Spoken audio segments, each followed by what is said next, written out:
ఓం శుక్లాంబరధరం విష్ణుం శశివర్ణం చతుర్భుజం ప్రసన్నవదనం ధ్యాయేత్ సర్వవిఘ్నోపశాంతయేత్. అగజానన పద్మార్కం గజానన మహర్నిశం అనేకదం తం భక్తానాం ఏకదంతముపాస్మహే. వలితమునైన కాంతి విశివా హృదయస్థితరత్నదీపికోజ్వల రమమానవర్తి విశివా జనురాత్మకదే గేహ దేహళీతల విలసత్ ప్రసూనతదితావక భావ మనస్సు కేలుమూర్పుల నిన్ను నాదరించుటకు మనసయ్యను పుణ్యకల్పమై. సభకు నమస్కారం. మాతృభుజ మహోత్సవం 40వ భాగానికి అందరికీ స్వాగతం తెలియజేస్తుంది భారత భారతి అక్షరార్చన వాక్స్థలి సమూహం. మాతృపూజ మహోత్సవంలో మనం ఇంత మటుకు పెద్దలు మల్లాప్రగడ వారి చేత సౌందర్యలహరి, ఆదిశంకల వారి సౌందర్యలహరి గురించినటువంటి విశేషాన్ని తెలుసుకున్నాం. ఈరోజు ఆదిశంకల వారి శివానంద లహరి గురించినటువంటి వ్యాఖ్య ఈ రోజు నుంచి ప్రారంభమవుతుంది. ముందుగా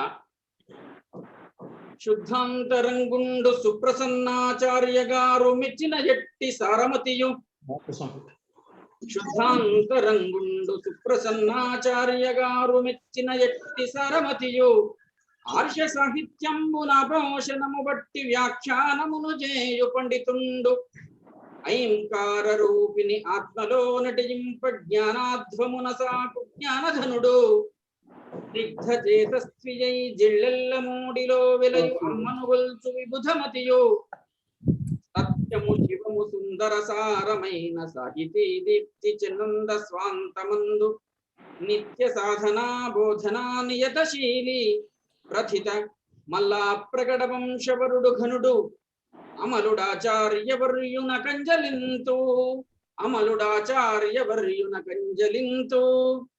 మల్లా ప్రకట వారి పాదపద్మాలకు నమస్కరిస్తూ వారిని శివానంద లహరి గురించినటువంటి వ్యాఖ్యను ఆరంభించాల్సిందిగా ప్రార్థిస్తున్నాను.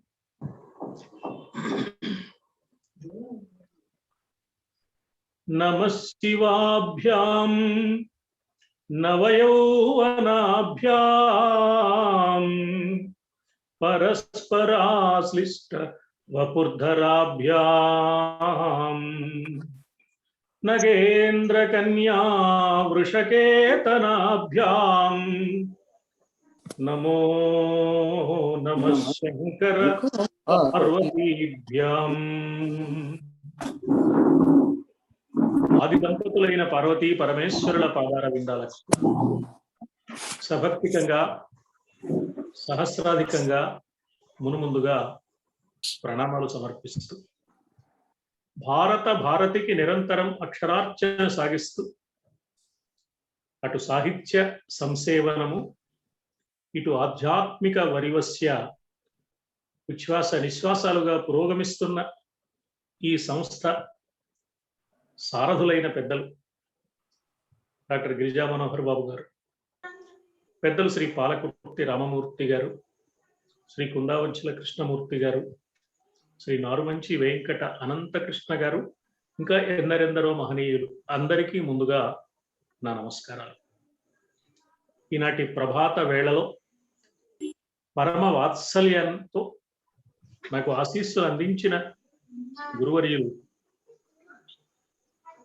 ఆచార్య కోవెల సుప్రసన్నాచార్యుల వారికి నా ప్రత్యేకమైన నమస్కారాలు సమర్పిస్తూ, ఈ సభలో సమావిష్టులైన ఆత్మీయులైన రసజ్ఞులు, గుణగ్రహణ పారీణులు అయిన అందరికీ నమస్సుమాలు సమర్పిస్తూ,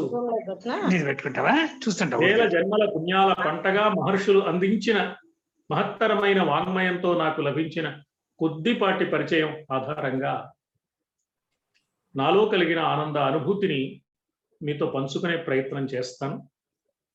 ఈ అంతర్జాల వేదిక ముఖంగా గతంలో మనం సౌందర్య లహరి అన్న పేరుతో ఆదిశంకరుని అనుగ్రహించిన అమ్మవారి దివ్య వైభవాన్ని తెలుసుకునే ప్రయత్నం చేశాం. అమ్మ నడిస్తే ఎలా ఉంటుంది, అమ్మ నవ్వితే ఎలా ఉంటుంది, అమ్మ పెదవి కదిపి పలికితే ఎలా ఉంటుంది, ఇలా ప్రారంభించి భౌతికమైన రూపరేఖా విలాసాలతో పాటు అమ్మ శక్తి స్వరూపిణిగా ఎలా ఉన్నదో, సాధకుల లోపల కుండలిని శక్తిగా ఎలా ఆమె ప్రయాణిస్తూ ఉన్నదో,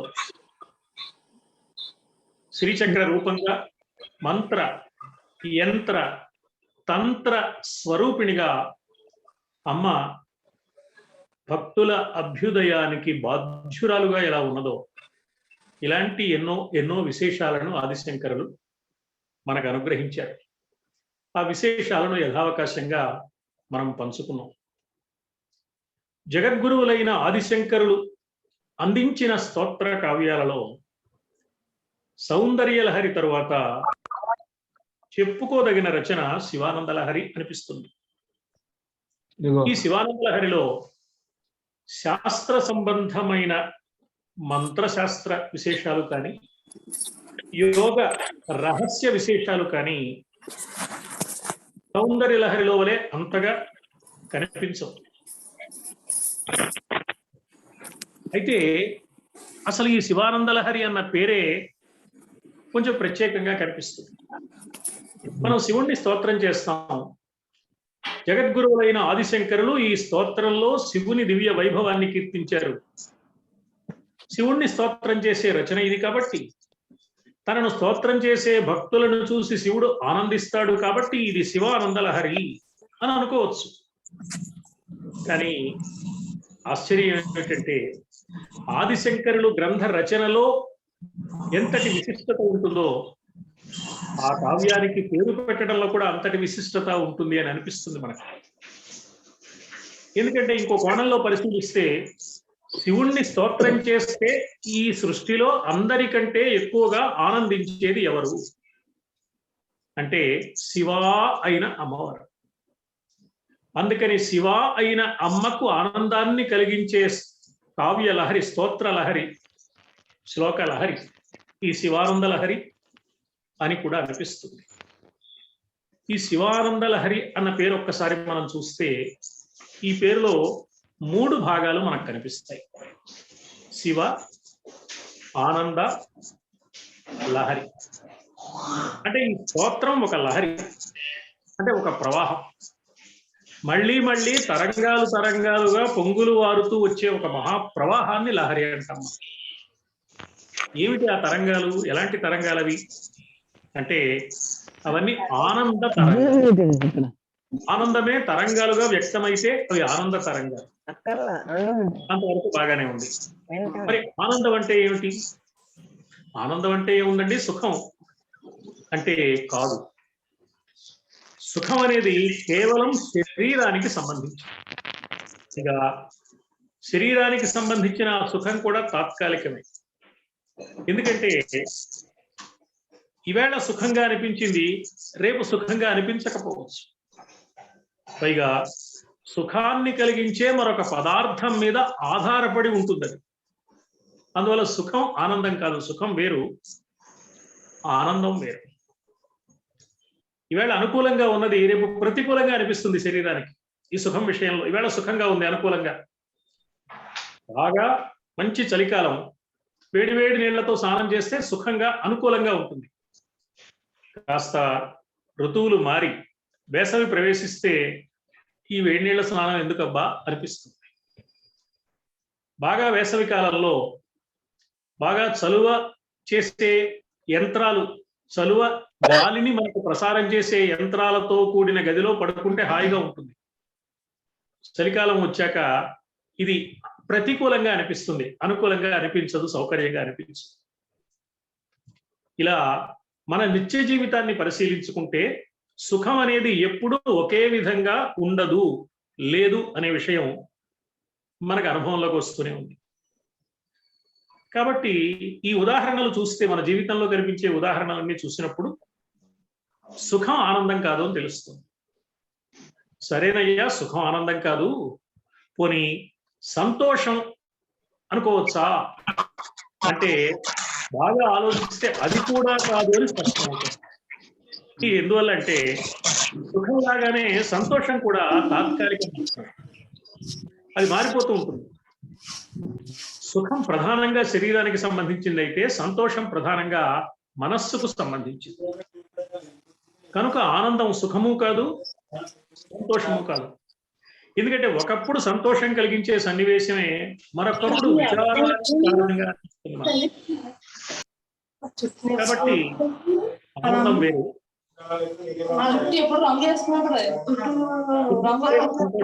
సుఖ సంతోషాలు కానిదేదో ఆనందం అన్నమాట.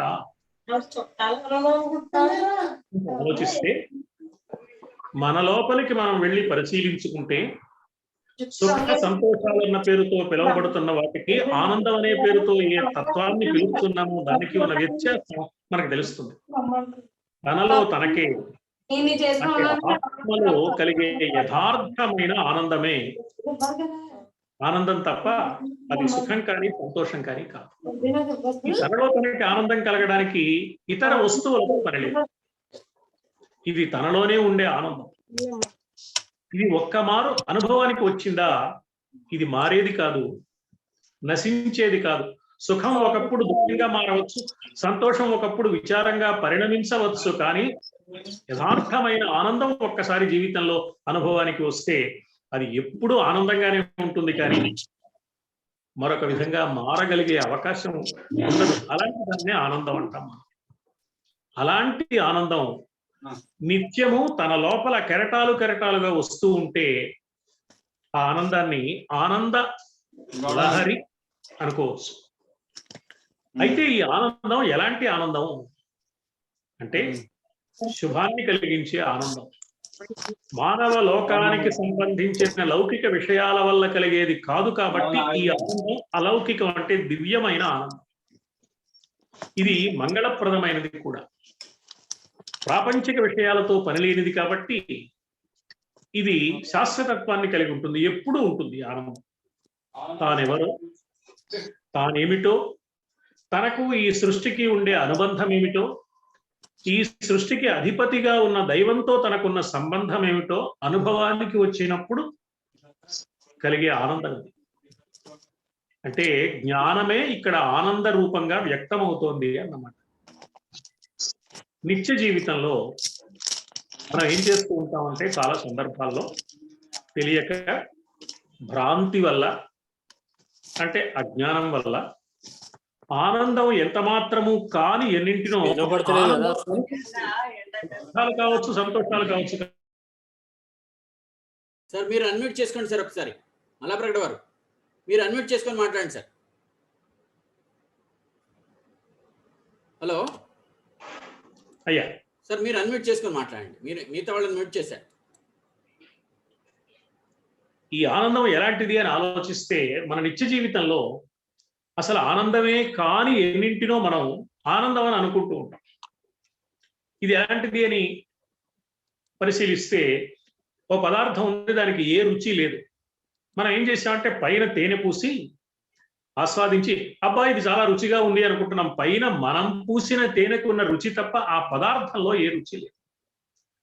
లౌకికమైన ప్రాపంచికమైన విషయాల వల్ల మనకు ఆనందం వంటిది కలిగితే అది ఆనందం కానిది ఆనందం అనుకుని భ్రాంతిపడి మనం అలా వ్యవహరిస్తూ ఉంటాం.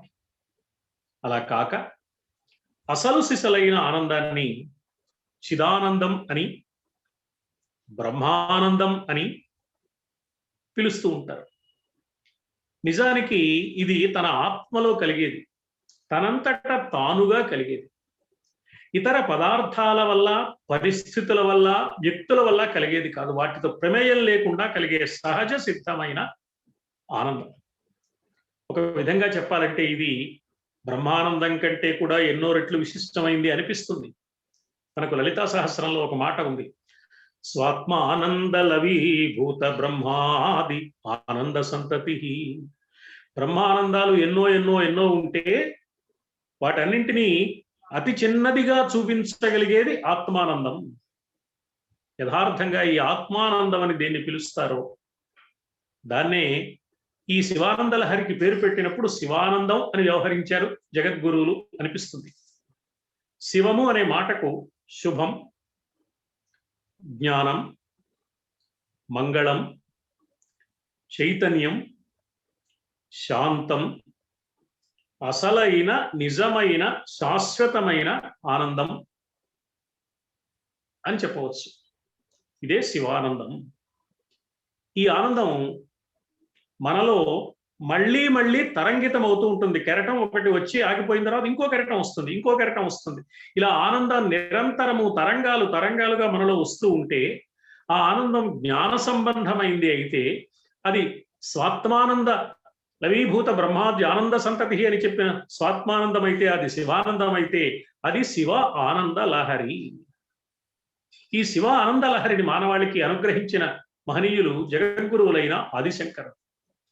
ఒక వంక అద్వైత సిద్ధాంతంతో మానవజాతి తరించడానికి కావలసిన జ్ఞాన మార్గాన్ని సుగమం చేస్తూ, ఆ జ్ఞాన మార్గం మనకు అవగాహనకు రావడానికి ఎన్నెన్నో సిద్ధాంత గ్రంథాలను, ప్రకరణ గ్రంథాలను, వివేక చూడామణి, వేదాంత డిండిమం, ప్రబోధ సుధాకరం ఇలాంటి గ్రంథాలు రచించి, ఇంకొక వంక ప్రస్థానత్రయం భాష్యం, భగవద్గీత భాష్యం, ఉపనిషద్ భాష్యం, అంతకుముందు వచ్చిన బ్రహ్మసూత్ర భాష్యం, భాష్య రచనలు అందించి, ఇది చాలక మానవజాతి నిరంతరము దైవభక్తితో తన ఇష్ట దైవాన్ని ఆరాధిస్తూనే దైవానికి ఉన్న నామరూపాలకు అతీతంగా ఉండే అద్వితీయమైన ఆధ్యాత్మిక ఆనంద సౌభాగ్యాన్ని అందుకోవాలి సామాన్య మానవుడు అన్న ఆకాంక్షతో సామాన్య మానవుల సౌకర్యం కోసం ఎన్నో ఎన్నో స్తోత్ర రచనలు చేశారు.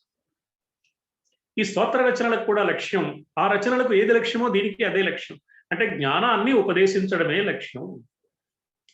మనం బాగా ఆలోచిస్తే ఈ లోకానికి ఏం కావాలి ఏమిటండి? సంపదలు కావాలి, సుఖాలు కావాలి, భోగాలు కావాలి, ఐశ్వర్యాలు కావాలి, సౌకర్యాలు కావాలంటాం. ఇవి కావాలని ఎంత ఆరాటపడినా వచ్చేవి కాదు, వచ్చినా నిలిచేవి కాదు, నిలిచినా ఆనందాన్ని యథార్థంగా ఇవ్వగలిగినవి కావు అని అర్థం అవుతుంది. జీవితంలో మనకు అనుభవానికి వచ్చే విషయం దీనికి ఎవరో చెప్పనక్కర్లేదు. కానీ నిజంగా ఈ లోకానికి ఏం కావాలి అని ఆలోచిస్తే రెండు కావాలి. ఒకటి ధర్మం, మరొకటి జ్ఞానం. అందువల్ల పరమాత్మ మనకు ధర్మాన్ని బోధించాలి, జ్ఞానాన్ని ఉపదేశించాలి.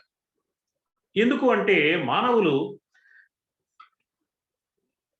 ధర్మాచరణ ద్వారా జ్ఞానం పొందాలి, జ్ఞాన దృష్టి కలిగి ధర్మాన్ని పాటించాలి. ఈ రెండు పరస్పర ప్రేరకంగా, పరస్పర పూరకంగా, పరస్పర పోషకంగా ఉండే విషయాలు. ఒకదాంతో ఒకటి సంబంధించినవే కానీ విరుద్ధమైనవి కావు.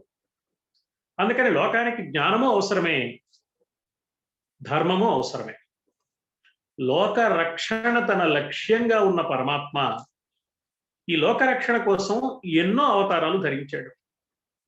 వాటితో పాటుగా ధర్మావతారము, జ్ఞానావతారము కూడా ధరించాడు అనిపిస్తుంది. పరమాత్మ ధరించిన ధర్మావతారం వేదవ్యాస మహర్షి అయితే, ఆ పరమాత్మ దాల్చిన జ్ఞానావతారం ఆదిశంకరుడు. అందువల్ల సూత్రాలన్నీ వ్యాసుల వారు సిద్ధం చేసి ఉంచారు, భాష్యాలన్నీ శంకరుల వారు మనకు అనుగ్రహించారు. పరమాత్ముని ధర్మావతారం వేదవ్యాసుడైతే, ఆ పరమాత్మ ధరించిన జ్ఞానావతారం ఆదిశంకరుడు. అయితే జ్ఞానావతారంలో కూడా ధర్మం, ధర్మావతారంలో కూడా జ్ఞానం అంతర్గతంగా దాగి ఉంటాయి. అందువల్ల ఈ రెండు మనకు అవసరమే. కాబట్టి ఇద్దరూ ఒకే రూపం రెండు రూపాలుగా, ఒకే తత్వం రెండు రూపాలుగా వ్యక్తమై మనకు కావలసిన ఈ జ్ఞాన ధర్మాలను బోధించింది అనిపిస్తుంది. మన సంప్రదాయంలో శివకేశవులే ఆ రూపంగా దిగివచ్చారు అన్న మాట కూడా ఉంది. పరిశీలించి చూస్తే ఇది యథార్థమే అనిపిస్తుంది. శంకర సాక్షాత్ వ్యాసో నారాయణో హరిహి. శంకరుడు సాక్షాత్తుగా పరమేశ్వరుని అపరావతారమే. కేరళ రాష్ట్రంలో కాలడి గ్రామంలో, కాలడి అగ్రహారంలో సంతానం కోసం పరితపించిన ఆర్యాంబ శివగురువులకు పరమేశ్వర అనుగ్రహం చేత పరమేశ్వరుడే బిడ్డగా జన్మించాడు. శంకర విజయ గాథ విశేషాలు మనకు తెలియజేస్తుంది. అయితే మన పురాణ సంప్రదాయంలో ఒక మాట ఉంది మనకి. బ్రహ్మదేవుడు సృష్టిస్తాడని, విష్ణుమూర్తి పోషణ రక్షణ అందిస్తాడంటే స్థితికారకుడని, పరమేశ్వరుడు లయకారకుడని ఒక మాట వింటూ ఉంటాం. లయం అనగానే మనకు కొంచెం భయం కలుగుతుంది. కానీ యథార్థంగా లయం అంటే నశించడం కాదు. లీనమైపోవడం, కరిగిపోవడం, కలిసిపోవడం. చిటికెడు ఉప్పు గ్లాసుడు నీళ్లలో వేస్తే కాసేపటి తర్వాత ఉప్పు కనిపించదు, కానీ నశించిపోలా, నీటిలో లయమైపోయింది, లీనమైపోయింది. దీనే సంహారం అని కూడా అంటాం. సంహారం అనే మాట కూడా మనకు కొంచెం ఆందోళనే కలిగిస్తుంది సామాన్యులైన వారికి. కానీ జాగ్రత్తగా ఆలోచిస్తే సంహారం అంటే హారము, చక్కగా కూర్చబడిన హారము సంహారము, సమ్యక్ హారం సంహారం. అది దగ్గరకు చేర్చి చక్కగా కూరిస్తే ఉపసంహారం. ఆయన ప్రారంభించాడండి, ఉపసంహారం చేశాడు అంటాం మనం. కాబట్టి లయము సంహారము కూడా మనకు అవసరమైనవే, కానీ మనను భయపెట్టేవి, కలవరపెట్టేవి, మనకు పనికిరానివి కాదు. అందువల్ల ఈ సంహారం, లయం అవసరమే. ఈ కార్యక్రమాన్ని చేయడానికి దైవం ఒక రూపంతో పనిచేస్తాడు, ఒక పేరుతో. అప్పుడు ఆయనకి శివుడని పేరు. మనకి నిత్య జీవితంలో నిద్రపోతున్నప్పుడు ఏం జరుగుతోంది? మన సుఖాలు, మన దుఃఖాలు, మన గొప్పతనాలు, మన చేతకానితనాలు ఇవేవి నిద్రలో మనకు మిగలవు. ఇవన్నీ నిద్రలో లీనమైపోతాయి, గాఢ నిద్రలో, సుషుప్తిలో. ఆ నిద్ర మనకి కావలసినంత విశ్రాంతినిస్తుంది. శివుడు లయం చేస్తాడు అంటే కూడా అర్థం అదే. శివుడిచ్చే ఈ లయం. అయితే నిద్రపోయినప్పుడు మెలకు వచ్చిన తర్వాత మళ్ళీ ఇవన్నీ మొదలవుతాయి. తాను ఎవరో మర్చిపోయాడు, హాయిగా నిద్రపోయాడు. తనకున్న సమస్యలు మర్చిపోయాడు, హాయిగా నిద్ర పట్టింది. తెల్లవారి మెలకు వచ్చిన తర్వాత మళ్ళీ ఇవన్నీ గుర్తుకొచ్చేవి. కానీ పరమాత్మ ఒక్కసారి ఈ జ్ఞానంలో లయం చేసి దివ్య ఆనందాన్ని కనుక ప్రసాదించాడా, అది మారేది కాదు, ఎప్పుడూ ఉండేది, మారనిది, శాశ్వతమైనది ఆ విశ్రాంతి. అందుకని ఆ ఆనందాన్ని మన వాళ్ళు ఏమన్నారంటే సత్ చిత్ ఆనందం, సచ్చిదానందం అన్నారు. సత్తు, చిత్తు, ఆనందము కలిస్తే, ఈ మూడు కలిస్తే శివుడు, శివం. ఈ సచ్చిదానందాన్ని మనకు కలిగించి మన మనస్సును ఆ దివ్య ఆనంద పారవస్యంలో లయం చేసేవాడు పరమశివుడు. అందుకని మహాత్ముల్ని, వారి జీవితాలను మనం పరిశీలిస్తే రమణ మహర్షి, రామకృష్ణ పరమహంస, కంచి పరమాచార్యుల వారు, జిల్లెళ్ళమూడి అమ్మ, ఇలాంటి మహనీయుల జీవితాలను పరిశీలిస్తే వారి జీవితంలో సుఖము లేదు, దుఃఖము లేదు, ఆనందం మాత్రమే ఉంది. ఇంద్రియ సంబంధమైంది సుఖం, మనస్సుతో సంబంధించింది సంతోషం. వీటిని భవానందాలు అనొచ్చు. కానీ శివానందం భవానందం కాదు. మనస్సు లయమై ఇంద్రియాలకు అతీతమై ఉన్న అసలు సిసలు ఆనందమే శివాలయం, శివానందం. ప్రశాంత విషయాల వల్ల అప్పుడప్పుడు మన మనస్సుకు ఒక ఆనందం కలుగుతుంది. ప్రశాంతమైన విషయం విన్నప్పుడు, ప్రశాంతమైన దృశ్యాన్ని చూసినప్పుడు, ప్రశాంతమైన సన్నివేశంలో మనం పాల్గొన్నప్పుడు ఇది కూడా ఆనందమే. దీన్ని సాత్వికమైన ఆనందం, సాత్విక ఆనందం అంటారు. ఇంకా కొన్ని సందర్భాల్లో మనకు అర్హత ఉన్నా లేకపోయినా, మనం ఆ స్థాయికి చెందిన వారం అయినా కాకపోయినా, అభిమానంతో ఇతరులు మనల్ని ప్రశంసిస్తుంటారు, నువ్వు ఇంతటి వాడు, అంతటి వాడు, ఇంత గొప్ప పని చేసేవారు. అప్పుడు మనకు ఆనందం కలుగుతుంది. అలాగే మన అధికారాన్ని చూసో, మన ఐశ్వర్యాన్ని చూసో, మన డాబు దర్పాన్ని చూసో, మనతో ఉండే అవసరం మన వల్ల భయపడతారు కొంతమంది. చూసావా ఎంతమంది భయపడుతున్నారో అని మనకు లోపల ఆనందం కలుగుతుంది. ఇది రాజసిక ఆనందం. మరికొన్ని సందర్భాల్లో మనం చేయవలసిన ముఖ్యమైన పని ఒకటి ఉంటుంది. అది చేయడానికి మనకి తీరలేదు, కుదరలేదు, చేయలేదు, ఏదో బద్దకిస్తూ వచ్చేసాం. అనుకోకుండా మనం చేయవలసిన పని చేయకుండానే తప్పిపోయింది, ఎవరో చేసేసారు, ఉపయోగం మనకు వచ్చింది. అప్పుడు ఒక ఆనందం కలుగుతుంది మనకి. అంటే మన సోమరితనం వల్ల కూడా మనకు ప్రయోజనం కలిగే ఆనందం. ఇది తామసిక ఆనందం. అంటే మనం అర్థం కావడానికి గుర్తు కోసం ఈ సాత్విక, రాజసిక, తామసిక సంబంధమైన విషయాలకు కూడా ఆనందం అనే పేరు పెట్టుకుంటున్నాం. కానీ ఇవేవి నిజానికి ఆనందాలు కావు, ఆనంద ఆభాసలు. చెప్పకు మెట్టి తుచ్చ సుఖముల్ మీసాలపై తేనియల్ అని పెద్దనగారు మనుచరిత్రలో వరూధినికి సమాధానంగా ప్రవరాఖ్యుని నోట పలికించింది ఈ అభిప్రాయాన్ని గురించి. అందువల్ల ఇలాంటి తుచ్చ సుఖాలన్నింటికి అతీతంగా కలిగే అసలైన ఆనందం శివానందం అనుకోవచ్చు. ఇలాంటి ఆనందం ఏ ఆటంకము లేకుండా ఒక ప్రవాహంలా వరుసగా అలా అలలుగా ఒకదాని తర్వాత ఒకటి అలా వస్తూనే ఉంటే ఆ ఆనందం శివ ఆనంద లహరి, శివానంద లహరి. బాగుంది. అయితే అసలు ఇంతకీ ఆనందం అంటే ఆనందం పొందేది ఎవరు? మనం. ఎవరు ఈ శివానంద లహరి చదువుకుంటున్నారో వారు ఆనందం పొందుతారు. కాబట్టి మనమే కదా, అప్పుడు అది మన ఆనందం అవుతుంది కానీ శివానందం ఎలా అవుతుంది అని కూడా మనకు సందేహం కలుగుతుంది. ఆశ్చర్యం ఏమిటంటే మనలో కలుగుతూ అసలు మనలోనే ఉంటూ మన మనస్సుకు మన ఇంద్రియాలకు అతీతంగా ఉండి జాగ్రత్త, స్వప్న, సుషుప్తి అవస్థలకు అతీతంగా ఉండే అసలు సిసలు ఆనందమే శివానందము. ఆ శివానందం అలా పొంగులు వారుతూ మన హృదయాన్ని తాకుతూ ఉంటే అప్పుడు కలిగే దివ్య ఆనంద పారవస్యం ఒక స్తోత్ర రూపాన్ని పొందితే ఆ స్తోత్రానికి పేరు శివ ఆనంద లహరి. మనకు శరీరం ఉంది. శరీరంలో చాలా రకాల పనులు చేయడానికి కావలసిన అవయవాలు ఉన్నాయి. కాళ్ళు, చేతులు, వాక్కు, మలమూత్ర అవయవాలు. వీటిని పనులు చేసి పెట్టే అవయవాలు కాబట్టి కర్మ ఇంద్రియాలు, కర్మేంద్రియాలు అనుకున్నాం. ఇవి కాకుండా తెలుసుకునేందుకు కావలసిన అవయవాలు కొన్ని ఉన్నాయి. ఇవి తెలుసుకునే అవయవాలు కాబట్టి జ్ఞానేంద్రియాలు అనుకున్నాం. శబ్దం తెలుసుకోవడానికి చెవి, రూపం గుర్తించడానికి కన్ను, ఏదో వాసన గ్రహించడానికి ముక్కు, రుచిని గుర్తించడానికి నాలుక, స్పర్శను తెలుసుకోవడానికి చర్మం. ఈ ఐదింటిని తెలుసుకునే అవయవాలు కాబట్టి జ్ఞాన ఇంద్రియాలు అన్నాం. చిత్రం ఏమిటంటే దైనందిన జీవితంలో జీవుడికి ఈ ఇంద్రియాలకు సంబంధించిన, మనస్సుకు సంబంధించిన ఈ ప్రతి పొర ఇదే నేను అనుకుంటూ ఉంటాడు. అసలు నేను వేరుగా ఉన్నా ఈ ఇంద్రియ సంబంధమైన వాటిని చూసి ఇదే నేను అనుకుంటాడు, ఈ ఇంద్రియమే నేను అనుకుంటాడు, ఈ మనస్సే నేను అనుకుంటాడు. అప్పుడు కాసేపు కలిగే సుఖమో సంతోషమో నాకు సంబంధించిన ఆనందం అని భ్రాంతి పడుతూ ఉంటాడు. ఒక వ్యక్తి కొత్తగా ఓ ఊరు వెళ్ళాడు.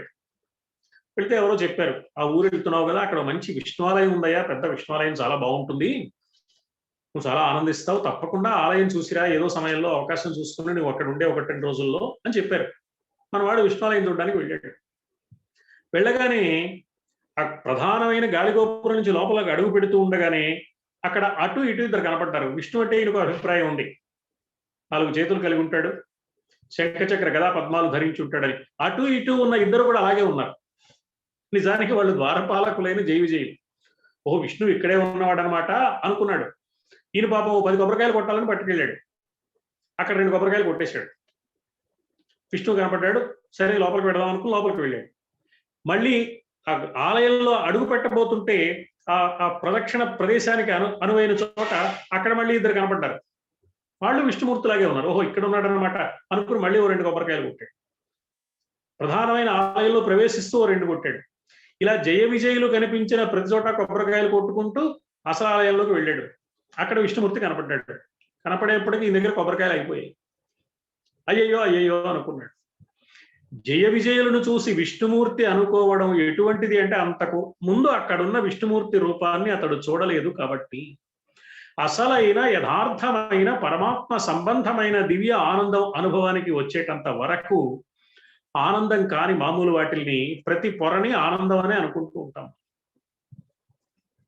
వీటన్నింటికీ మూలమైన అసలు ఆత్మ నేను అనే సంగతి అనుభవానికి వస్తే ఆనందాన్ని శివానందం అని పిలవచ్చు. నామము, రూపము మనం కల్పించుకున్నవి. నిజానికి పరమాత్మకు నామంతో పని లేదు, రూపంతో పని లేదు, నామరూపాలు లేవాయనికి. అది ఒక నిరాకార నిర్గుణమైన తత్వం. కానీ తెలియవలసింది మనకు కాబట్టి మనం ఎలాంటి వాళ్ళం, నామం ఉంది, మనకి రూపం ఉంది. గుణాలతో కూడిన మన కోసం నిర్గుణుడు నిరాకారుడు అయిన పరమాత్మ రూపం ధరించి సగుణమై సాకారమై మనకు కనిపిస్తున్నాడు. అంతేగాని ఆత్మకు ఓ రూపం ఉండాల్సిన అవసరం లేదు. ఆంధ్రదేశంలో హైందవ ధర్మ శంఖారావాన్ని పూరించి ఆంధ్ర వివేకానందుడు అనే పేరు పొందిన మహనీయులు ప్రభాకర ఉమామహేశ్వర పండితుల వారు ఒక గంభీరోపన్యాసం, ఒక మహోపన్యాసం చేస్తున్నారు ఒక సభలో. చేస్తుంటే ఆయన ఏదో పరమాత్మని గురించి చెప్తున్నాడు. దేవుడు ఉన్నాడని ఆయన పరమాద్భుతమైన శంఖారావం చేస్తున్నారు. చేస్తుంటే ఓ కుర్రవాడు, 20 ఏళ్ల కుర్రవాడు లేచి నిలబడి, వాడేదో ఈ పడమటి గాలులు బాగా వీచిన సంస్కారంతో ఉన్నవాడు కాబట్టి దేవుడు లేడనే భావంలో ఉన్నాడు. ఈ గురువు గారికి మంచి మెలిక పెడదాం, దేవుడు లేడని చెప్దాం అనుకుని, ఏమిటండి దేవుడు దేవుడు అంటున్నారు, దేవుడు ఎక్కడ కనిపిస్తాడండి, దేవుడు ఎక్కడ ఉన్నాడు, ఉంటే కనిపించాలి కదండి అన్నాడు. సభ జరుగుతుండగా ఉమామహేశ్వర పండితుల వారు చమత్కారంగా వాడు కనిపిస్తూనే ఉన్నాడు, సభలో ఉన్నాడు. ఈయన అలా చెయ్యి పెట్టి పెద్ద ఆయన కాబట్టి అబ్బాయి ఎవర్రా నువ్వు, నాకు కనిపించట్లేదురా నాయన, ఎవరు అన్నాడు. అదేమిటండి కనిపించకపోవడం ఏంటండి, నీకు ఎర్ర చొక్కా వేసుకున్నా, కళ్ళజోడు పెట్టుకున్నా, టోపీ పెట్టుకున్నా, ఇదిగో నా చేతికి రిస్ట్ వాచ్ ఉంది, ఉంగరాలు ఉన్నాయి, నీకు కనిపించకపోవడం ఏంటండి అన్నాడు. నిజమేరా అబ్బాయి, నీ టోపీ కనిపిస్తోంది, నీ చొక్కా కనిపిస్తోంది, నీ కళ్ళజోడు కనిపిస్తోంది, నీ ఉంగరం, నీ రిస్ట్ వాచ్ అన్ని కనపడతాయి, నువ్వు కనపడలేదు అన్నాడు ఉమామహేశ్వర పండితుల వారు. ఏంటండి పెద్ద ఆయన మీద అన్ని తెలిసి కూడా అలా మాట్లాడతారు, నేనంటూ ఉంటే కదండి ఈ చొక్కా కనపడేది, ఈ టోపీ కనపడేది, ఈ కళ్ళజోడు కనపడేది, నేను తొడుక్కున్నాను కదా ఇవి, మరి ఇవన్నీ కనపడ్డాయంటారు, నేను కనపడలేదంటారు, ఏంటండి మీరు చెప్పేది అన్నాడు. ఒరే అబ్బాయి, భగవంతుడు కనపట్టలేదు అంటున్నావే, మనం అందరం ఈ చరాచర ప్రాణికోటి అంతా కొండలు, గుట్టలు, నదులు, లోయలు, మైదానాలు, పీఠభూములుగా కనిపించే కదలనివి, ప్రాణులుగా, జంతువులుగా, క్రిమికీటకాలుగా, పశుపక్ష్యాదులుగా, మానవులుగా కనిపించే కదిలేవి, చర అచర ప్రాణికోటి అంతా ఆ కనిపించని ఆత్మ తొడుక్కున్న చొక్కాల్లాంటి వాళ్ళం మనం కనిపిస్తున్నాము అంటే పరమాత్మ ఉన్నట్టే లెక్క అని అర్థం చేసుకోవాలి. ముందు అర్థం చేసుకుని తర్వాత విశ్వాసం కలిగి ఆరాధిస్తే అప్పుడు అనుభవానికి వస్తుంది, కానీ అది కంటికి కనిపించేది కాదు సుమా అని ఉమామహేశ్వర పండితుల వారు స్పష్టం చేశారు అని ఉమామహేశ్వర పండితుల వారి జీవిత సంగ్రహంలో ఒక సన్నివేశం మనకు స్పష్టంగా తెలుస్తుంది. ఇది యథార్థంగా జరిగిన సన్నివేశం. అందువల్ల ఆత్మ అనేది కంటికి కనిపించదు, కానీ పైకి కంటికి కనిపించే వాటి అన్నింటికీ ఆధారంగా ఉన్నది ఆత్మ మాత్రమే. ఆత్మ లేకపోతే చెవి ఉన్నా వినపడదు. ప్రాణశక్తి లోపల ఉంది కాబట్టి చెవి వినగలుగుతోంది. అంటే చెవి వింటోందని మనం అనుకుంటున్నాం, కానీ చెవి ద్వారా వినేవాడు వేరే ఉన్నాడు, కంటి ద్వారా చూసేవాడు లోపల ఉన్నాడు.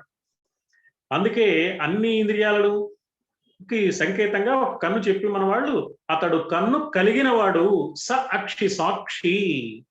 ఇదే శంకరాచార్య స్వామి సాక్షి నిత్య ప్రత్యగాత్మా శివోహం నాహం దేహో నేంద్రియాణ్యంతరంగో నాహంకార ప్రాణవర్గో న బుద్ధి దార అపత్య క్షేత్రవిత్తాది దూర సాక్షి నిత్య ప్రత్యగాత్మా శివోహం అన్నారు. సాక్షి నిత్య ఎప్పుడు ఉండేవాడు ఆయన.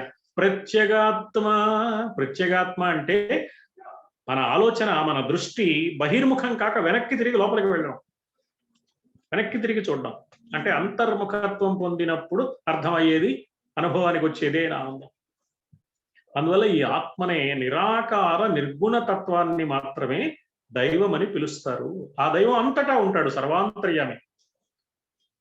అప్పుడు పేరు అంతటా ఉన్నప్పుడు ఆయనకి విష్ణు అని పేరు పెట్టుకుంది. విష్ణు అనే మాటకు అంతటా ఉన్నవాడని అర్థం. అది ఒక విశేషణం, నిజానికి నామవాచకం కాదు, అడ్జెక్టివ్. ఒక గుణాన్ని తెలియజేసేది. భగవంతుడికి ఉన్న గుణాల్లో ఒక గుణం అది. ఆయన శుభస్వరూపుడు, మంగళస్వరూపుడు. అప్పుడు ఆయన పేరు శివుడు. అంటే ఒకే పరమాత్మ ఒక గుణాన్ని బట్టి చూస్తే పిలిస్తే విష్ణు అని పిలుస్తాం, ఇంకో గుణాన్ని బట్టి పరిశీలించి పిలవాలంటే శివుడని పిలుస్తాం. ఉన్నది ఒక్క దైవమే. మళ్ళీ ఆ శివుడి రూపాలు కూడా 2 రూపాలు ప్రధానంగా మనకు కనిపిస్తాయి. ఎన్నో రూపాలు ఉన్నాయి, కానీ 2 రూపాలు ప్రధానంగా లోకంలో కనిపిస్తూ ఉండే రూపాలు ఉన్నాయి. ఒకటి సకళా రూపం, 2 నిష్కళా రూపం.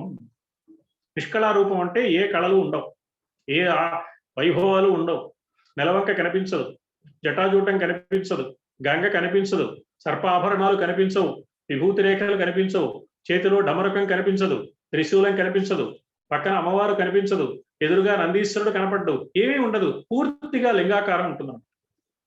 ఏ కళలు కనిపించకుండా ఉండే రూపం దాని నిష్కళారూపం అన్నారు.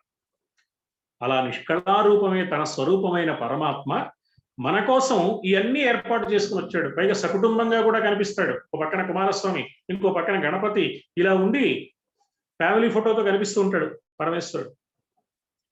అది సకలారూపం.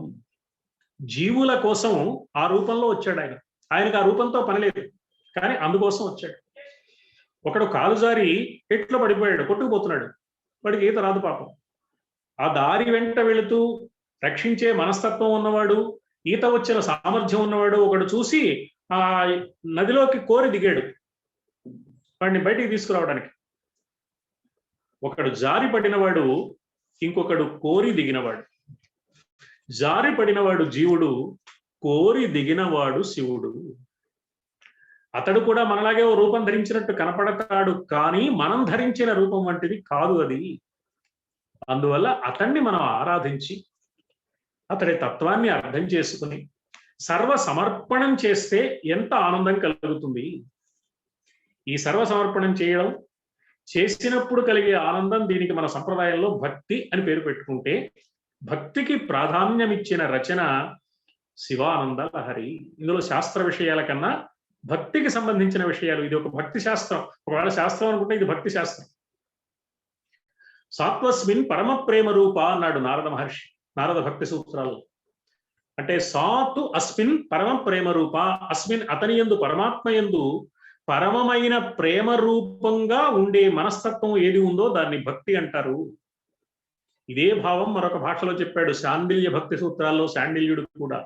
సా పరానురక్తి ఈశ్వరే. ఈ జగద్గురువులు ఆదిశంకరులే ఇంకో సందర్భంలో స్వస్వరూపానుసంధానం భక్తిరిత్యభిధీయతే అన్నారు.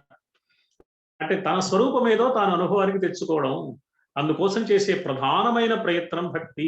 భక్తి వల్ల కలిగే ఆనందం అది సుమా. అలా ఈ భక్తి తత్వాన్ని పెద్దలందరూ వివరించారు. అలా ఉన్న భక్తి తత్వాన్ని అనేకమైన కోణాల్లో ఆవిష్కరిస్తే వెలువడిన స్తోత్ర కావ్యం శివానంద లహరి అని మనం గుర్తించవచ్చు. ఒక విధంగా చెప్పాలంటే ఈ శివానంద లహరి శ్లోకాలు చదువుకుంటూ స్తోత్రంగా భావిస్తే ఇది ఒక స్తోత్రం చదువుకునేటప్పుడు. అలా కాక భక్తిరస ఆనంద అనుభవాన్ని పొందుతూ ఈ స్తోత్రాన్ని గనక మనం అధ్యయనం చేస్తే అప్పుడు ఇది ఒక కావ్యం. కావ్యానికి రసం ప్రధానం, ఇందులో భక్తి రసం ప్రధానం.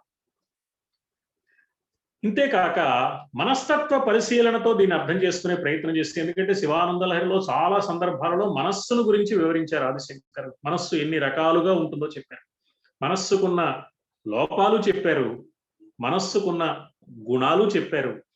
ఈ లోపాల వల్ల గుణాల వల్ల మనస్సు ఎన్ని రూపాలు పొందుతుందో కూడా చెప్పారు.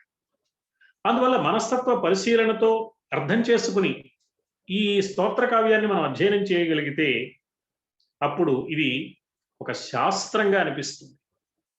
అలా కాక ఈ శాస్త్రంలో ఏ విశేషాలు చెప్తున్నారో దాన్ని అర్థం చేసుకుని దైనందిన జీవితంలో ఆచరణకు తెచ్చుకునే ప్రయత్నం మనం చేయగలిగితే ఇది ఒక ఆధ్యాత్మిక సాధనకు మార్గదర్శకమైన దివ్య గ్రంథం అనిపిస్తుంది.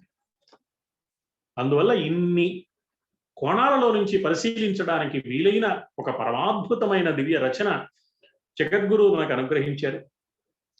ఆదిశంకరులు అయ్యవారిని గురించి వివరిస్తే ఆ వివరణ వింటున్నప్పుడు మనకు ఆనందం కలుగుతుంది. ఆ జగద్గురువులు అమ్మవారిని గురించి చెప్తే అది సౌందర్యాన్ని గురించి చెప్పడం, అయ్యవారిని గురించి చెప్తే అది ఆనందాన్ని గురించి చెప్పడం. అందువల్ల అది సౌందర్య లహరి, ఇది ఆనంద లహరి. అది శివుడన్న రూపంతో కనపడే ఆనందం కాబట్టి శివానంద లహరి అయింది.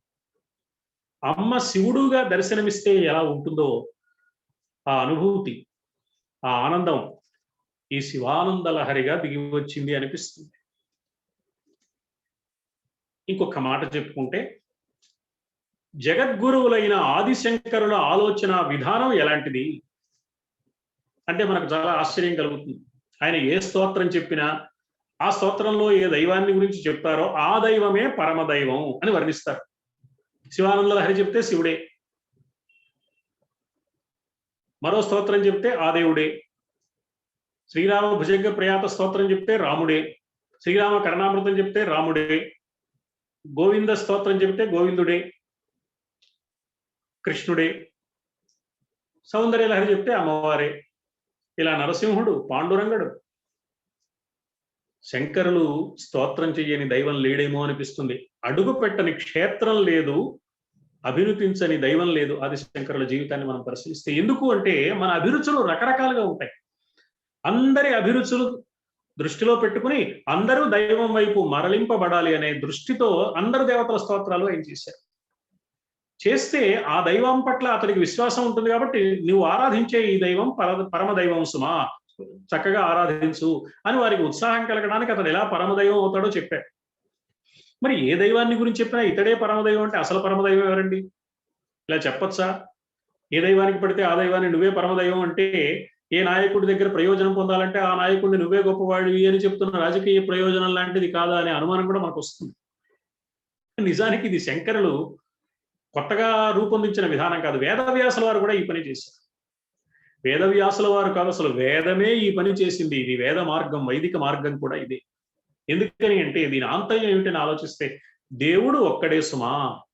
ఒక్కడే అయిన ఆ దేవుడు ఎన్నో రూపాలు ధరించాడు. దేవతలుగా కనపడుతున్నాడు. దేవతలు ఎందరో, దేవుడు ఒక్కడే. Gods are many but divinity is one అన్నారు వివేకానంద స్వామి. అందుకే ఈ సత్యాన్ని వేద ఋషులు ఏకం సత్ విప్రా బహుధా వదంతి అని వివరించారు. ఒకే ఒక్కడు అయిన ఆ దైవాన్ని శివుడు అనే పేరుతో చూస్తే ఎలా ఉంటుంది, అది ఈ స్తోత్రంలో చెప్పారు ఆదిశంకర్. ఎందుకంటే దేవుడు ఒకడే కదా. ఇప్పుడు మనం ఏ ఊళ్ళో మనం ఏ ఖజానాలో ప్రభుత్వానికి డబ్బు జమ చేసినా ఒకే ప్రభుత్వానికి చెందుతుంది. అంతేగాని ఆ ఊరు మారితే ట్రెజరీ ఆఫీసు మారినంత మాత్రాన ప్రభుత్వానికి చేరకుండా ఉండదు. చేరేది ఒక ప్రభుత్వానికే. దీనే సర్వదేవ నమస్కార కేశవం ప్రతిగచ్చతి అన్నారు. నదులన్నీ సముద్రానికి చేరినట్లుగా. అందువల్ల తన ఆరాధ్య దైవాన్ని గురించి నిరంతరము చింతన చేసే భావుకుడైన ఒకనొక భక్తుడు. అతను భావుకుడై ఉండాలి. ఆరాధ్య దైవాన్ని గురించే నిరంతరం ఆలోచించేవాడై ఉండాలి. అతడు ఆలోచనలు ఎలా ఉంటాయి, ఇది శివానంద లహరిలో మనకు కనిపించే అంశం. అలాగే భక్తుడి హృదయంలోని రసభావాలు ఎలా ఉంటాయో, ఆ భక్తుడికి ప్రపంచంలో ఏం చూసినా శివుడే గుర్తుకొస్తాడు. మబ్బు చూస్తే శివుడు గుర్తొస్తాడు, ఏనుగును చూస్తే శివుడు గుర్తొస్తాడు, సింహాన్ని చూస్తే శివుడు గుర్తొస్తాడు.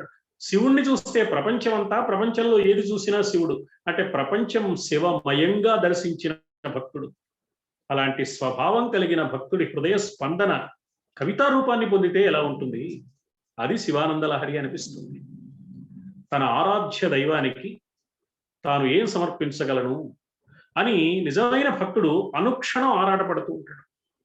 ఇలా ఆరాటపడే భక్తుడి భావాల పరంపర శివానంద లహరి. శివానంద లహరిలో ఈ భావాలు అంతటా పరచుకుని కనిపిస్తాయి. అలాగే తన అభిమాన దైవమైన శివుడు చేసిన అద్భుత కార్యాలు, లీలలు, మహిమలు అవన్నీ స్తోత్ర కావ్యంలో కనిపిస్తాయి. వాటన్నింటికి అవే ఇతివృత్తం ఈ కావ్యానికి. ఇంకో మాట చెప్పుకోవాలి అంటే, మనం ఇష్టదైవం అనే ఒక పదం వాడుతూ ఉంటాం. ఇష్టదైవం అంటే ఇష్టాలు తీర్చే దైవం అని మనం అనుకుంటాం. కానీ నిజానికి ఇష్టాలు తీర్చే దైవం కాక ఇష్టమైన దైవం. ఆ దైవం ఏం చేసినా మనకి ఇష్టంగా ఉండాలి. అందుకే అమ్మ చెప్పింది, ఇష్టదైవం ఇష్టదైవం అంటున్నారు నాన్న. దైవానికి దైవము ఏం చేసినా మనకు ఇష్టం అవుతుందా, అయితే అప్పుడు ఇష్టదైవం అని పిలవచ్చు.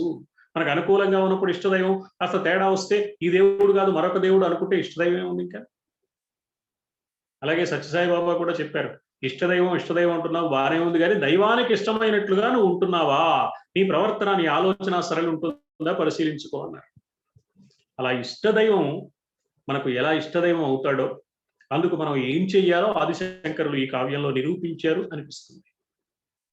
ఇక శివుడికి సంబంధించిన కావ్యం కాబట్టి, శివుడు అంటే ఎక్కడో కైలాసంలో ఉన్నాడు, ప్రమదగణాలు చుట్టూ ఉన్నాయి, పక్కన అమ్మవారు ఉంది, ఎదురుగా నందీశ్వరుడు ఉన్నాడు. ఆయన అనుమతి తీసుకుంటే గానీ శివుడిని కలుసుకునే అవకాశం లేదు. అసలు కైలాసానికి మనం వెళ్ళగలమా, ఎక్కడో మనకు అందరంత దూరంలో ఉండేవాడు శివుడు అని మనకు అనిపిస్తుంది. కానీ ఆదిశంకరులు ఏం చేశారంటే, ఆయన అక్కడ ఉన్నమాట నిజమే, కానీ సామాన్యులమైన మన వంటి వాళ్లకు అందనంత దూరంలో ఉన్న ఆ వైభవం ఎలా ఉంటుందో చెప్తూనే ఆ పరమశివుడు మనకు ఎలా అందుబాటులోకి వస్తాడో కూడా జగద్గురువులు వివరించారు. ఇంతకు ఆ శివుడికి మనం ఏం సమర్పించాలి అంటే, భక్తి సమర్పించాలి, మనస్సు సమర్పించాలి. భక్తితో కూడిన మనస్సు సమర్పించాలి, మనస్సులో ఉన్న భక్తిని సమర్పించాలి తప్ప మరేమీ కాదని కూడా ఈ స్తోత్రంలో భక్తికి నిర్వచనాన్ని సోదాహరణంగా చెప్పారు ఆదిశంకర్. భక్తుడు తన మనస్సును స్వామికి ఎన్ని విధాలుగా నివేదించవచ్చునో కూడా నిరూపించారు ఆచార్య స్వామి ఈ స్తోత్ర కావ్యంలో. ఇక ఈ కావ్యంలో ఓ గొప్ప ఛందో వైవిధ్యం కూడా కనిపిస్తుంది. మనం సౌందర్య లహరి చెప్పుకున్నాం. సౌందర్య లహరిలో అన్ని శ్లోకాలు శిఖరిణీ వృత్తంలోనే నడిచాయి. కానీ శివానంద లహరిలో ప్రారంభం శిఖరిణితో ప్రారంభించారు, శార్దూలంతో ముగించారు. మధ్యలో వివిధ ఛందస్సులు ప్రయోగించారు, ఛందో వైవిధ్యం కనిపిస్తుంది. శిఖరిణి వృత్తంతో ప్రారంభించారు, శార్దూలంతో ముగించారు. కానీ ఎన్నో భిన్న భిన్న ఛందస్సుల్లో ఈ స్తోత్ర కావ్యాన్ని నడిపారు. ఇది శంకరుడి చరితామృతం అనిపిస్తుంది మనకు. శంకరస్య చరితా కథామృతం చంద్రశేఖర గుణానుకీర్తనం నీలకంఠ తవ పాదసేవనం సంభవంతు మమ జన్మ జన్మని అని భక్తుడు పరమేశ్వరుణ్ణి ప్రార్థిస్తూ ఉంటాడు. పరమేశ్వరుడి చరిత్ర అనే కథ అమృతప్రాయమైంది కాబట్టి ఆ అమృతాన్ని ఆస్వాదించాలి. ఆ స్వామి యొక్క దివ్య గుణాలను కీర్తిస్తూ ఉండాలి. నీలకంఠ, నీ పాదసేవ చేస్తూ ఉండాలి. జన్మ జన్మలకు నాకు ఇదే కావాలయ్యా. ఇది కావాలని పరితపించే వ్యక్తి ఆలోచన విధానం ఎలా ఉంటుందో, ఆలోచనల తీరు ఎలా ఉంటుందో శివానంద లహరి సమగ్రంగా సాకల్యంగా నిరూపించింది అనిపిస్తుంది. ఇలా ఉన్న ఈ శివానంద లహరిలో ఆచార్య శంకరులు ఒక చమత్కారం చేశారు. మొట్టమొదటి శ్లోకంలో మొట్టమొదటి మాట అమ్మవారి పేరు చెప్పారు, కళా అని. ఇది శంకరులు చేసే చమత్కారం. సౌందర్యలహరి అమ్మవారి స్తోత్రం అయితే అమ్మవారి స్తోత్రంలోని సౌందర్యలహరిలో మొట్టమొదటి శ్లోకంలో మొట్టమొదటి పదం శివ.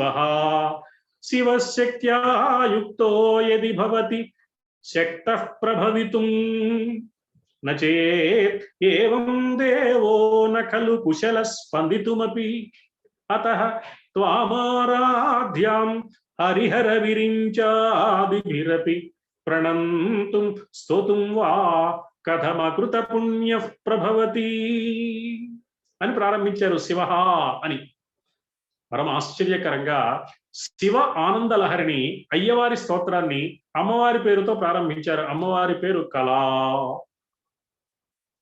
కళయే అమ్మవారు.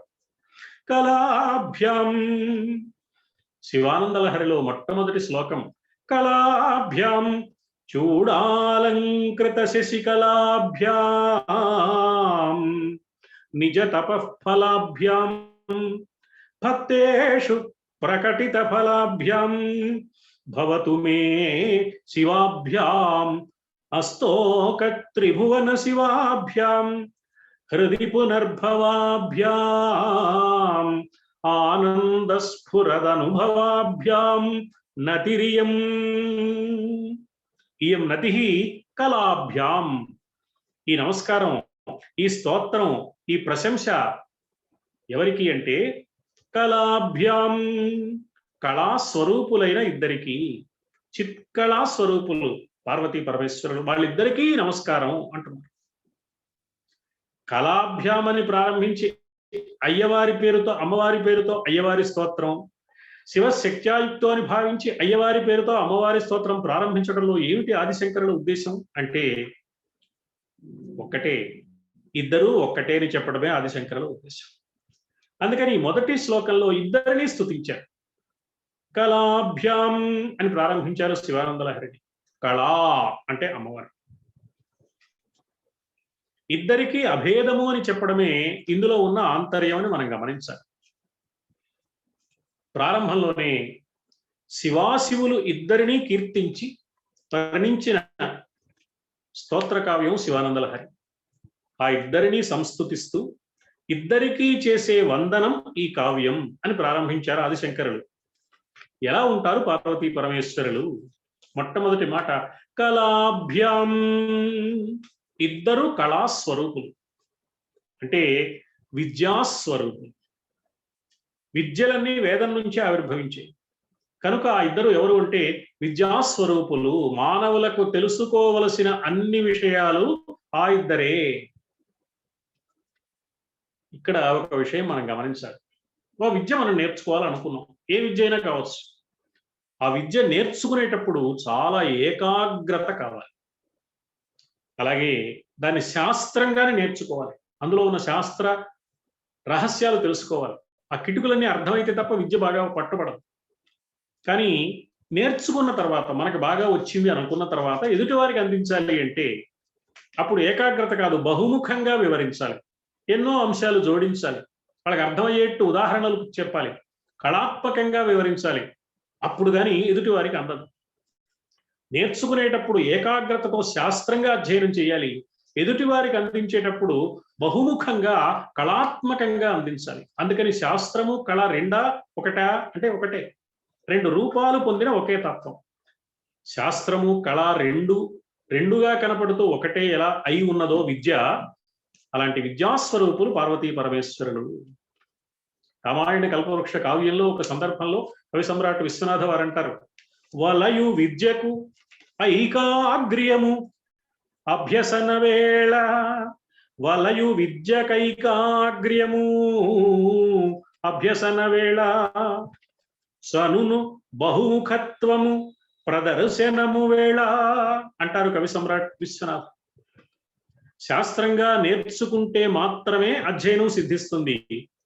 కళాత్మకంగా ప్రదర్శించగలిగినప్పుడు మాత్రమే అనుభూతి ఫలిస్తుంది.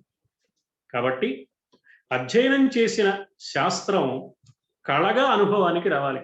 అప్పుడే ప్రయోజనం నెరవేరుతుంది, ఆనందం కలుగుతుంది అని విశ్వనాథ వారు ఈ మాటల ద్వారా తెలియజేశారు. విశ్వనాథ వారు ఇంకో సందర్భంలో ఇంకో మాట కూడా చెప్పారు, అధిగమము వేరు అనుభవము వేరు, అధిగమము వేరు అనుభవము వేరు, విద్యకివి రెండు వృత్తులు అరయా అన్నారు. అంటే అధిగమము అంటే నేర్చుకోవడం, అనుభవము అంటే నేర్చుకున్నది అనుభవానికి రావడం, నేర్చుకోవడం ప్రారంభ దశ, అనుభవానికి రావడం దాని అంతిమ ప్రయోజనం. కాబట్టి మనకు శాస్త్రము అవసరమే, కళ అవసరమే, రెండు అవసరమే. తాను అవగాహన పొందడానికి శాస్త్ర దృష్టి కావాలి, తనకు అర్థమైందేదో సాటి వారికి అనుభూతి కలిగే విధంగా వివరించడానికి కళాత్మకమైన ఒక ప్రతిభ కావాలి. విద్యకు సంబంధించిన ప్రతిభా భవనానికి పునాది శాస్త్రం. ఆ శాస్త్ర సౌధ శిఖరం కళ. లోచూపు సమగ్రంగా ఉండడానికి ఈ రెండు కళ్ళు ఉన్నప్పుడే చూపు హాయిగా ఉంటుంది. కళగా వ్యక్తమైన శాస్త్రం రాణిస్తుంది. శాస్త్రం పునాదిగా వెలువడిన కళ 10 కాలాలు నిలుస్తుంది. కాబట్టి శాస్త్రము కళ అనే ఈ రెండు వేదం నుంచి ఆవిర్భవించాయి. రెండు రూపాలుగా కనపడుతున్న ఒకే విద్య అది. అలాంటి వారు పార్వతీ పరమేశ్వరులు. అంటే ఆ ఇద్దరు వేద విద్యా స్వరూపులు సుమా కళాభ్యాం. అయితే ఈ రెండింటిని శాస్త్ర పరిభాషలో కళ అనే వ్యవహరిస్తారు. అలాంటి రెండు కళలు తమ స్వరూపమైన వారు పార్వతీ పరమేశ్వరులు. అమ్మవారి లలితా సహస్రనామ స్తోత్రం ఉంది, అందులో శాస్త్రమయీ చతుషష్ఠి కళామయీ అన్నారు. అంటే అయ్యవారిలో అర్ధభాగమైన అమ్మ శివశక్త్యైక్య రూపిణి కనుక స్వామి కూడా అంతే. ఆయన శాస్త్రము కళ, అమ్మవారు శాస్త్రము కళ. అయ్యవారు శాస్త్రం అయితే అమ్మవారు కళగా కనిపిస్తారు, అయ్యవారు కళ అయితే అమ్మవారు శాస్త్రంగా నిలుస్తారు. ఆ ఇద్దరు ఎలాంటి వారంటే ఒకరు కళ అయితే మరొకరు శాస్త్రం, ఒకరు శాస్త్రం అయితే మరొకరు కళ. ఎవరు కళ ఎవరు శాస్త్రం మనం నిర్ణయించలేము. అసలు ఎవరు శివుడు ఎవరు పార్వతి కూడా మనం నిర్ణయించలేము. ఏదో కొబ్బరికాయ మధ్యగా 2 ముక్కలు చేస్తే వచ్చే 2 చెక్కలు లాంటి వాళ్ళు కాదు వాళ్ళు. సంపృక్తవు అన్నారు కాళిదాసు మహాకవి. వాగర్థావివ సంపృక్తవు వాగర్థ ప్రతిపత్తయే జగత పితరవు వందే పార్వతీ పరమేశ్వరవు. వీరి దాంపత్యం సంపృక్తమైన దాంపత్యం. సంపృక్తమైన అంటే ఒకరిలో ఒకరు ఒదిగిపోయి ఏ సగమేదో వివరించడానికి అవకాశం లేని స్థితిలో కలిసిపోయిన వారు. అసలు కలిసిపోయిన వారు కాదు, ఇద్దరు కలిసి ఒకటవడం కాదు, ఒకరే ఇద్దరుగా వ్యక్తం అవుతున్నవారు. అందుకని కళాభ్యాం. అయ్యవారు కళాస్వరూపంగా కనిపిస్తే అమ్మవారు శాస్త్రరూపంగా ఆలంబనంగా నిలుస్తారు. అయ్యవారు శాస్త్రరూపంగా కనిపిస్తే అమ్మవారు కళగా ఆ ఆవిర్భావ వ్యక్తిత్వ వికాసాలను వివరిస్తారు. అంటే లోకంలో దంపతులు ఏమనుకోవాలి, వాళ్ళు తెలియజేస్తున్నారు, నావలే నువ్వు ఉండడం కాక నువ్వు నేను కలిస్తే ఒక పరిపూర్ణత వస్తుంది. నాలాగా ఆలోచించరు, నేను చెప్పినట్టుగా అర్థం చేసుకోరు అనుకోవడం వల్ల ఈవేళ జీవితాలు ఎలా ఉంటున్నాయో మనం చూస్తున్నాం. నావలే నువ్వు ఉండాలని కాక నువ్వు నేను కలిసినప్పుడు ఒక పరిపూర్ణత వస్తుంది. అది ఒకే తత్వానికి, పరిపూర్ణ తత్వానికి ఉన్న 2 భిన్న ముఖాలు అనే సత్యాన్ని ఆచరించి చూపించిన మహనీయులు పార్వతీ పరమేశ్వరులు అని కళాభ్యాం అనే మాటలో ఆదిశంకరులు మనకు తెలియచేస్తున్నారనిపిస్తుంది. ఈ లోకంలో ఉన్న వెలుగు ఎలాంటిది అంటే సూర్య చంద్ర అగ్ని కళల రూపంలో ఉంటుంది అని శాస్త్రం చెప్తోంది. భగవద్గీత కూడా యదాదిత్యగతం తేజో జగద్భాసయతే అఖిలం చంద్రమసి యచ్చ అగ్నౌ తేజో విద్ధి మామకం. సూర్యుడిలో చంద్రుడిలో అగ్నిలో ఏ రూపం కనపడుతోందో, ఏ వెలుగు కనపడుతోందో అది నా తేజస్సు, నా స్వరూపమే, నా అంశాన్ని గుర్తించవయ్యా అర్జున అన్నాడు పరమాత్మ. కాబట్టి సూర్య చంద్ర అగ్ని కళలు ఉన్నాయి. ఆ కళల స్వరూపులు పార్వతీ పరమేశ్వరులు. సకల విద్యలు వారే. ఈశాన సర్వ విద్యానాం ఈశ్వర సర్వభూతానాం బ్రహ్మాధిపతి బ్రహ్మణోధిపతి బ్రహ్మా శివో మే అస్తు సదాశివో అని మనం వేద మంత్రాలు వింటూ ఉంటాం. ప్రాణులకు కావలసిన సూర్య చంద్ర అగ్ని తేజస్సుల రూపంలో కళలుంటాయి. ఆ కళాస్వరూపులు వీళ్ళు. మనం శ్రీచక్రాన్ని గురించి చెప్పుకున్నాం సౌందర్య లహరిలో. శ్రీచక్రం శివయోర్వపు అన్నది శాక్తేయ సంప్రదాయం. శ్రీచక్రంలో కూడా సాధకుడి దివ్య దేహంలోను మూలాధారం అగ్నిఖండం అయితే, అనాహతం సూర్యఖండం అయితే, సహస్రారం చంద్రఖండం అని చెప్పారు. ఈ మూడు కళలే. దీన్నే తటిల్లేఖా తన్వీం తపన శశి వైశ్వానరమయీం అని వివరించారు సౌందర్య లహరిలో ఆదిశంకర్. కనుక కళాభ్యాం అంటే సాధకుని లోపల విద్యాస్వరూపంగా కళాస్వరూపంగా సూర్య చంద్ర అగ్ని కళలుగా సాధకుని లోపల ఉన్నారు. సృష్టిలో మనం గుర్తించడానికి వీలుగా ఇద్దరు రూపాలుగా ఆది దంపతులుగా పార్వతీ పరమేశ్వరులుగా కనిపిస్తున్నారు. తర్వాత సాధకుడి శరీరం ఉంది. ఈ శరీరము సూర్యఖండం అంటే దృఢంగా ఉండాలి. మనస్సు ప్రశాంతంగా ఉండాలి, చంద్రఖండం అన్నారు. మరి శరీరము మనస్సు కాకుండా ఇంకోటి ఉంది, వాక్కు. వాక్కు అగ్నిఖండం అంటే పవిత్రంగా ఉండాలి, నిజాయితీగా ఉండాలి, స్పష్టంగా ఉండాలి, స్ఫుటంగా ఉండాలి, సందేహానికి తావు లేకుండా ఉండాలి. ఈ మూడు కళలుగా ఉంటే ఈ మూడు కళలు తమ స్వరూపమే అయిన కళాస్వరూపులు పార్వతీ పరమేశ్వరులు. అందుకని కళాభ్యాం అని ప్రారంభించారు. పార్వతీ పరమేశ్వరులు ఇద్దరుగా కనిపిస్తున్నారు, కానీ ఇద్దరూ కలిసి ఒక్కటే అయ్యారయ్యా. కాదు కాదు, అసలు ఒకరే ఇద్దరుగా కనిపిస్తున్నారు అని చెప్పడానికి కావాలని ఈ శ్లోకంలో కళాభ్యాం అన్నమాట 2 సార్లు ప్రయోగించారు. కళాభ్యాం వెంటనే చూడాలంకృత శశికళాభ్యాం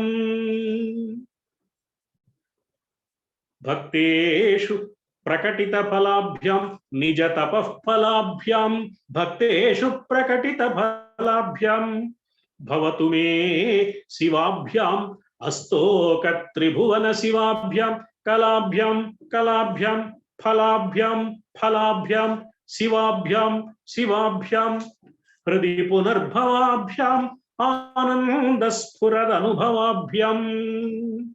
ఒక వంక భావ సౌందర్యం, మరో వంక అద్భుతమైన శబ్ద అనువృత్తి. ఒకే శబ్దం మళ్ళీ మళ్ళీ వస్తూ మన మనస్సును పరమేశ్వరుని వైపు పరిపూర్ణమైన ఆనంద పారవస్యంతో నడిపించడానికి వీలైన తీరులో సాగిన కవితాత్మకమైన అద్భుతమైన భక్తిరస స్తోత్ర కావ్యం ఈ శివానందలహరి. కాబట్టి కళాభ్యామని ప్రారంభించి వెంటనే 2వ మాట చూడాలంకృత శశికళాభ్యాం అని ఈ కళాభ్యాం అనే మాట మళ్ళీ మరొక్క మారు పునరావృత్తి చేశారు ఆదిశంకర్. కళాభ్యాం చూడాలంకృత శశికళాభ్యాం భక్తే నిజ తపఃఫలాభ్యాం భక్తేషు ప్రకటిత ఫలాభ్యాం భవతు మే శివాభ్యాం అస్తోక త్రిభువన శివాభ్యాం హృది పునర్భవాభ్యాం ఆనంద స్ఫురదనుభవాభ్యాం నతిరియం అని ప్రారంభించిన ఈ మొట్టమొదటి శ్లోకంలో కళాభ్యాం అనే మాటలో ఉన్న కొన్ని విశేషాలను తెలుసుకునే ప్రయత్నం చేశాం. శ్లోకంలోని మిగతా అంశాలను వచ్చే వారం జరిగే కార్యక్రమంలో వివరించడానికి చిత్తశుద్ధితో ప్రయత్నిస్తానని మనవి చేసుకుంటూ, గురు కటాక్షంతో, దైవ అనుగ్రహంతో ఎందరో పెద్దలు గురుస్థానంలో నిలిచి ఇంత విద్యాభిక్ష ప్రసాదిస్తే, ముఖ్యంగా మా తండ్రి గారు నాలో ప్రవేశపెట్టిన ఆధ్యాత్మిక చింతనకు ఫలంగా 4 మాటలు పలకగలిగే అవకాశం నాకు కలిగింది. ముఖ్యంగా అవతారమూర్తి, ప్రేమావతారమూర్తి అమ్మ సన్నిధానంలో ఉండడం, అమ్మ నుంచి కొన్ని గ్రహించగలిగే, అమ్మ ప్రసాదిస్తే వచ్చిన దివ్య ఆనందకరమైన ఆలోచనలు, ఇవన్నీ కలిపి మీతో పంచుకునే ప్రయత్నం చేయడం మాత్రమే ఈ శివానంద లహరి ప్రసంగ లహరిలో నేను చేస్తున్న ఒక చిన్న ప్రయత్నం. ఈ ప్రయత్నాన్ని మిత్రులందరూ ఆమోదిస్తారని, పెద్దలందరూ ఆశీర్వదిస్తారని, అందరిలో ఉన్న పరమశివుడు పరమ ప్రశాంతంగా ఈ శివానంద లహరిని ముందుకు నడిపిస్తాడని ఆకాంక్షిస్తూ, ఇందుకు అవకాశం కలిగించిన పెద్దలకు మరొక్కమారు కృతజ్ఞత కుసుమాంజలి సమర్పిస్తూ, ఈనాటికి స్వస్తి సర్వేషాం సమస్త సన్మంగళ. మాన్యులు మల్లాప్రగడ వారు ప్రారంభంలోనే శివ దర్శనం చేయించారు. శివతత్వాన్ని గురించి, ఎందుకంటే ఇది ఒక అద్భుతమైనటువంటి, అంటే సౌందర్య లహరికి దీనికి ఉన్నటువంటి భేదభావాల్ని చెప్తూ, అందులో ఉన్నటువంటి విషయము, ఇందులో ఉన్నటువంటి కవిత్వ విశేషాలను పంచబోతూ దీనికి పటిష్టమైనటువంటి ఒక భూమికను ఏర్పరిచారు. ఎందుకంటే మనకు భూమిక లేకపోతే దీని అవగాహన చేసుకోవడం అనేది కొంచెం ఇబ్బందికరంగా ఉంటుంది. కాబట్టి ముందుగా అసలు శివశబ్దం యొక్క ప్రాధాన్యం ఏమిటి, ఆనంద శబ్దం యొక్క ప్రాధాన్యం ఏమిటి, ఈ విషయాలన్నీ కూడా వివరంగా చెప్పి ఒక కొత్త ద్వారాలు మనకు తెరిచినట్టయింది. ఇంకా ముందు ముందు ప్రారంభ శ్లోకము సౌందర్య లహరిలో ఉన్న శ్లోకానికి ఈ శ్లోకానికి ఉన్నటువంటి భేద సాదృశ్యాలను చాలా చక్కగా వివరించి, అక్కడ ఎందుకు స్వామివారి పేరుతో అమ్మవారిని గురించి చెప్పినటువంటి స్తోత్రంలో చెప్పారు, అమ్మవారి పేరుతో స్వామివారి స్తోత్రంలో చెప్పడం ఏమిటి అనేటువంటి విశేషాలను చాలా విపులంగా మనకు వివరించారు. వారికి ప్రత్యేకమైనటువంటి ధన్యవాదాలు తెలియజేస్తూ మిత్రులు కృష్ణమూర్తి గారు కార్యక్రమాన్ని నిర్వహిస్తారు. రామూర్తి గారు మాట్లాడతారా? సార్ అందరికీ నమస్కారం. ముందుగా మల్లాప్రగడ వారికి 1 గంట అయిందా అని అనుకుంటున్నాను సార్. ముగింపు వాక్యాలను చూస్తూ ఉంటే టైం చూసుకున్నాను నేను. చాలా చక్కటి అవగాహన ఇప్పుడు గిరిజామనోహర్ గారు చెప్పినట్టు ఒక మంచి ప్రాతిపదికగా చేశారు. అయితే అందరికీ కూడా ఒక రిక్వెస్ట్ అండి, దయచేసి మీరు లాగిన్ కాగానే మ్యూట్ చేసుకోండి. మీ వల్ల చాలా మంది డిస్టర్బ్ అవుతున్నారు. క్షమించాలి నేను ఈ మాట అంటున్నందుకు. కానీ అందరూ ఉన్నారు కాబట్టి మళ్ళొక్క మారు మేము అందరినీ రిక్వెస్ట్ చేసేది ఏంటంటే, మీరు లాగిన్ అవ్వండి, ఇమ్మీడియట్గా మీరు మ్యూట్ చేసుకోండి. ఇది చేస్తూ సార్ మీరు ఇంకా నెక్స్ట్. ఇంకో విషయం కూడా, ఇవాళ పరిస్థితి చూసిన తర్వాత మళ్ళీ వచ్చే వారం నుంచి మీరు 6 కంటే ఇంకో 2-3 నిమిషాల ముందే జాయిన్ అయితే ముందలే, తర్వాత లేకపోతే క్లాస్లో సీట్లు దొరకాయేమో, 100 నిండిపోతుంది, ఆ తర్వాత ఇబ్బంది అవుతుంది. సరే, ఈరోజు కార్యక్రమంలో అద్భుతమైనటువంటి భూమికను గిరిజామనోహర్ గారు అన్నట్టుగా అద్భుతమైన భూమికను ఇచ్చినటువంటి పెద్దలు మల్లాప్రగడ వారికి అనేక నమస్కారాలు తెలియజేస్తూ, మనం ఇంకా వచ్చే కొన్ని వారాల పాటు శివానంద లహరికి సంబంధించినటువంటి అద్భుతమైన విశేషాన్ని మల్లాప్రగడ వారి ద్వారా వినబోతున్నాం. చాలా సంతోషం. రేపటి కార్యక్రమంలో సుప్రసన్న సాహిత్య వేసిన సుప్రసన్న గారి శివాభిసారిక గురించినటువంటి కార్యక్రమం ఉంటుంది. పోతే ఇంకో ముఖ్యమైనటువంటిది అంటే, మేము గత 2 వారాల నుంచి ప్రతి ఆదివారము వేద సూక్త కౌముది అనే శీర్షిక కింద మాన్యులు డాక్టర్ మైలోపు శ్రీనివాసరావు గారి ఉపన్యాసాలు ఉంటున్నాయి. ప్రతి ఆదివారం రోజు సాయంత్రం 6:30 నుంచి 7:30 వరకు ఉంటుంది. 2 వారాల నుంచి వారు గణపతి అథర్వ శీర్షోపనిషత్తుకు సంబంధించిన విశేషాలు తెలియజేస్తున్నారు. ఆ తర్వాత పంచభూతాలకు సంబంధించినటువంటి జల సూక్తం కానివ్వండి, వాయు సూక్తం కానివ్వండి, భూ సూక్తం కానివ్వండి, అగ్ని సూక్తం కానివ్వండి, ఆకాశ సూక్తం, ఇట్లాంటి సూక్తాల గురించి వివరణలు ఇస్తారు కొన్ని వారాల పాటు. ఈ 2 కార్యక్రమాలకు కూడా, అంటే మనం భారత అక్షరార్చన సంస్థలు నిర్వహించేటువంటి శుక్ర, శని, ఆది 3 వారాలు కూడా పెద్దలందరూ ఈరోజులాగానే వచ్చేసి ఆ విశేషాన్ని తెలుసుకుని ఆనందించాల్సిందిగా ప్రార్థిస్తూ ఈనాటి కార్యక్రమాన్ని యథాతథంగా శ్రీకృష్ణ స్తుతితో ముగించుకుందాం. పతితోద్ధారణ బద్ధ కంకణ హరి పల్లాండు నందాంగనా వ్రత దీక్షా ఫల సంతతి యదుపతి పల్లాండు గోపాలికా వ్రతతి వేల్లిత సుందరార్జునవని పల్లాండు పల్లాండు నీకితరా సాధ్య కృతి ప్రమోదికి యదు శ్రీ గోపికా వల్లభ. నమస్కారం.